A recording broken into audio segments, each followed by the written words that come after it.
Hello Internet, my name is Alex Tinsley. I am a real estate business owner, a property manager and a real estate agent based here in Sydney, Australia.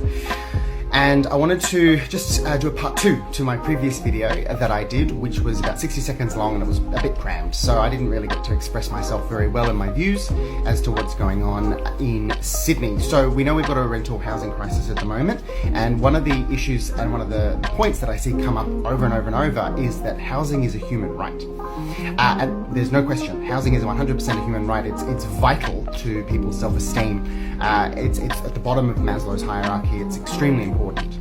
So one of the problems that we've run into then here in Australia is that the government has decided that the providers of accommodation is going to be investors. They've not decided to go down the path of lots of public housing. They've not decided to go down the path of subsidized housing. They've not decided to go down the path of various other schemes that exist worldwide. They've decided that, okay, investors are going to provide that.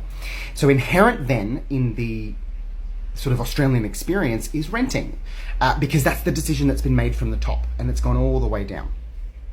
So my argument is that we need to look at other forms, number one. We need to look also, really importantly, at better regulation and making sure that the laws that are in place are actually helping both sides. Now, why am I saying both sides? I know right now tenants are the ones that are suffering.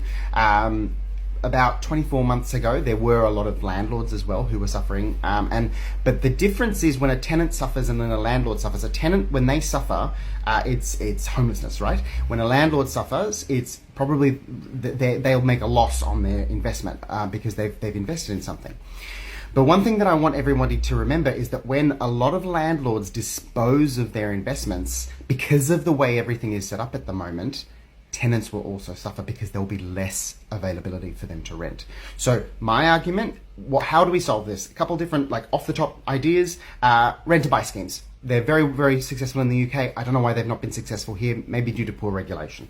Better regulation, generally speaking, of the property industry. And thirdly, more houses. More houses means an increase in supply, which means an increase in affordability, even if it's investors providing that, because all the prices of those come down, and then we should be able to have a better existence, basically, because things will be more affordable.